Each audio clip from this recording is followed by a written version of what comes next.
Sementara itu, Saudara, Ketua Umum Partai Amanat Nasional Zulkifli Hasan berkelakar soal Menteri Pendidikan di Kabinet Prabowo Subianto Gibran Rakabuming Raka yang dapat diisi oleh kader Muhammadiyah. Pernyataan itu dilontarkan saat menghadiri Rakernas Forum Rektor PTMA di Kampus Muhammadiyah di Cirende, Ciputat, Tangerang Selatan, Banten pada Rabu siang.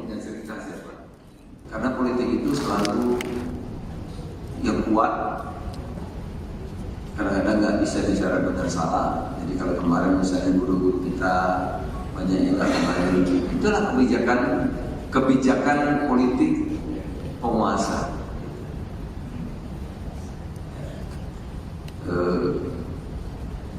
Menteri Pendidikannya, tapi mudah-mudahan besok Menteri Pendidikan dari Muhammadiyah. Memperingati Hari Batik Nasional, Menteri Perindustrian Agus Gumiwang Kartasasmita mengapresiasi konsistensi masyarakat Indonesia yang kian meminati penggunaan kain batik sebagai busana sehari-hari. Agus juga mengapresiasi Yayasan Batik Indonesia yang giat mempromosikan batik Indonesia sebagai warisan budaya bangsa.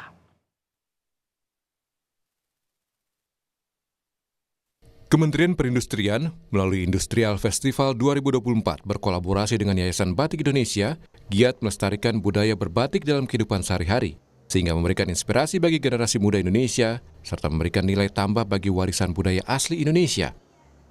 Tak hanya di dalam negeri, Menteri Perindustrian Agus Gumiwang Kartasasmita bilang komoditas batik Indonesia juga diminati pasar ekspor dunia. Buktinya, komoditas tekstil padat karya asli Indonesia ini mampu menyumbang nilai ekspor sebesar 1,77 miliar dolar Amerika atau mencapai 5,72% terhadap produk domestik bruto industri pengolahan non-migas pada triwulan kedua tahun 2024. Batik itu, kalau menurut pandangan saya, merupakan sebuah ekonomi grassroots, ya, sehingga dampak bagi perekonomian di wilayah masing-masing itu pasti akan tercapai. Contohnya ketika kita menetapkan IG untuk Cemplongan Indramayu tahun lalu. Nah, begitu kita tetapkan itu, kita lihat bahwa pertumbuhan dari batik Cemplongan Indramayu itu berkembang cukup baik, dan itu tentu menumbuhkan ekonomi yang ada di daerah Indramayu. Berpartisipasi dalam event Bangga Berbatik, desainer asal Bandung, Jawa Barat, Putri Komar mempopulerkan motif shibotik, gabungan motif batik khas Indonesia dengan shibori, teknik pewarnaan yang populer di Jepang. Shibotik ini merupakan kombinasi motif batik khas Cirebon dengan shibori, teknik pewarnaan kain yang populer negeri matahari terbit, sehingga sering disebut batik asal Jepang. Warna yang cerah dengan motif batik yang tak biasa nyatanya menjadi tren fashion yang digemari anak muda dan kaum ibu. Oke, di Hari Batik Nasional tahun ini aku dan Shibotik mengangkat motif sekar jagat yang dikombinasikan dengan teknik shibori. Jadi shibotiknya itu motif utamanya adalah boshi shiborinya, kemudian dikombinasikan dengan motif batik sekar jagat, batik full tulis sekar jagat gitu. Sebagai pecinta batik sekaligus desainer, Putri Komar berkomitmen menginfluence anak-anak muda dengan bangga menggunakan batik di setiap acara. Oleh karenanya, motif batik yang diciptakan harus sesuai dengan tren fashion yang kekinian digemari anak muda. Tim Liputan, Kompas TV. Bismillahirrahmanirrahim. Assalamualaikum warahmatullahi wabarakatuh. Alhamdulillahirrabbilalamin. Wassalatu wassalamu ala asyrafil anbiya'i wal mursalin sayyidina Muhammad wa alihi wa sahbihi ajmain. Yang saya hormati dan muliakan Bapak Ketua Majelis Ulama Indonesia, Bapak Kiai Haji Anwar Iskandar. Yang saya hormati Ibu Retno Marsudi, Menlu kita yang luar biasa, Pak Kiai Nur Ahmad, Ketua Bokos, dan para pimpinan MUI, serta para duta besar yang hadir, hadirin hadirat yang saya hormati. Pertama-tama marilah kita semua menyampaikan rasa duka cita atas segala korban konflik. Semoga Allah Subhanahu wa taala mendapat sebagai syahid tempat yang baik di sisinya. Dan juga dalam kesempatan ini saya ingin menyampaikan terima kasih kepada MUI yang telah memberikan penghargaan kepada saya berdua dengan Ibu Retno atas upaya-upaya kita semua. Dan upaya itu tidak terlepas daripada doa dan juga dorongan daripada bapak-bapak dan seluruh masyarakat Indonesia untuk melaksanakan baik ajaran agama, mendamaikan orang yang berkonflik. Menurut hadis, lebih tinggi amalannya dibanding salat, zakat, dan puasa. Begitu saja. Jadi sungguh mulia pekerjaan-pekerjaan yang kita lakukan itu. Karena itulah maka upaya ini tentu haruslah kita juga sesuai dengan konstitusi kita. Kita harus tertuju dalam perdamaian dunia. Dari pengalaman kita baik dalam negeri dan luar negeri, di Indonesia selama merdeka ada 15 konflik besar.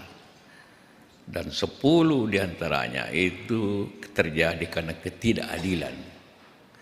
Ketidakadilan ekonomi, ketidakadilan sosial, ketidakadilan politik. Jadi apa yang disampaikan tadi bapak-bapak bahwa ketidakadilan lah. Juga disampaikan oleh cucu-cucu kita tadi. Itu masalah keadilan. Karena itulah maka kita semua harus berupaya dengan baik. Konflik di Aceh, konflik di tanah lain-lainnya, Poso, Ambon, seluruhnya itu ketidakadilan. Juga konflik di negara-negara Islam, di negara berpenduduk Islam, mulai daripada di Indonesia, di Thailand, di Myanmar, Rohingya, di Pakistan, India, di Afghanistan, dan di Palestina. Semua adalah peninggalan akibat kolonial. Bom waktu yang diberikan oleh para penjajah negara-negara barat pada masa lalu. Semua itu. Dan itulah yang terjadi pada dewasa ini. Konflik dengan dibarengi oleh peninggalan kolonial. Apa yang terjadi di Palestina awalnya hanyalah karena Melu Inggris membagikan batas yang ditentukan saja dalam satu kertas, dan pada ujungnya seperti sekarang konflik di Myanmar hanyalah karena mendatangkan orang oleh Inggris dan sebagainya. Konflik jadi hubungan antara warisan kolonial, kemudian ketidakadilan, dan juga karena upaya-upaya penguasaan ekonomi menyebabkanlah konflik dan penjajahan baru di muka bumi ini. Dan tentu ini sangat berbahaya pada masa datang. Juga tentu masalah agama, ujungnya telah menimbulkan masalah-masalah seperti ini. Apa yang kita terjadi?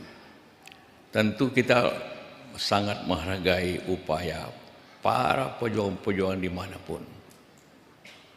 Adalah keberanian dan juga perlawanan. Tapi keberanian saya tidak cukup. Sekarang ini apa yang terjadi kita lihat di Palestina. Keberanian para jihadis di Gaza, sekarang ini di Lebanon dan sebagainya, luar biasa keberanian dan juga perjuangannya. Tapi kita tidak bisa melawan teknologi. Perang sekarang adalah perang teknologi yang kita tidak kuasai. Karena itulah maka pada masa datang tantangan kita bukan hanya tantangan dari pihak ingin menguasai, tapi tantangannya kepada teknologi. Negara-negara Islam tidaklah miskin. Banyak negara Islam yang kaya luar biasa. Negara-negara penghasil minyak di Timur Tengah sungguh luar biasa kayanya. Tetapi tidak bisa hanya dengan kekayaan, Tidak bisa hanya keberanian, tapi teknologi mengalahkan semuanya. Karena itulah maka doa kita dan upaya kita bukan hanya dalam menghadapi. Kalau kita hanya berteriak, kita hanya rapat umum, kita hanya rapat akbar, kita hanya setelah itu pulang ke rumah dengan segala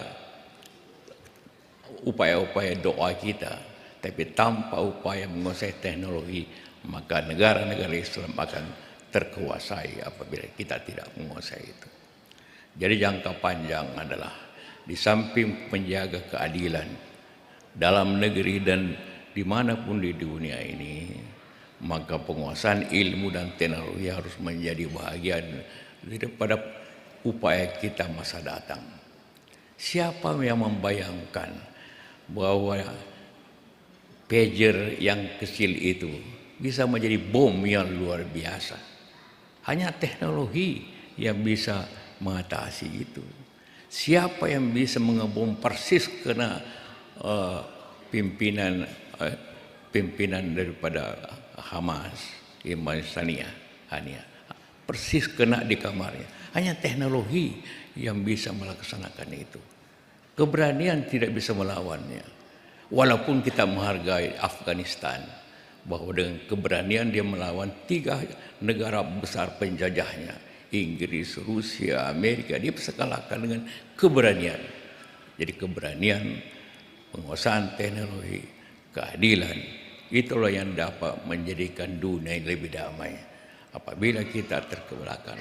Tapi semua itu juga didasari kemampuan ekonomi. Tidak ada negara yang punya teknologi yang lebih tinggi apabila ekonominya tidak. Jadi semua masalah ini saling terkait. Tidak bisa hanya kita katakan, mari kita perang, beli senjata, tidak. Semua terkait kemampuan ekonomi satu negara, pendidikannya yang kuat, teknologinya dia kuasai, kemampuannya untuk berperang, dan keadilan bangsa dunia inilah yang dapat mengatasi, menjadikan dunia ini lebih baik. Karena itulah khususnya bagi kita semua bangsa ini, Majelis Ulama dan kita semua, untuk turut serta dalam memajukan bangsa ini dengan penguasaan ekonomi, memperbaiki keadilan bangsa ini yang sangat timpang. Indonesia ini salah satu negara yang sangat timpang ekonominya dibanding dengan bangsa-bangsa lain. Karena itulah kita harus perbaiki.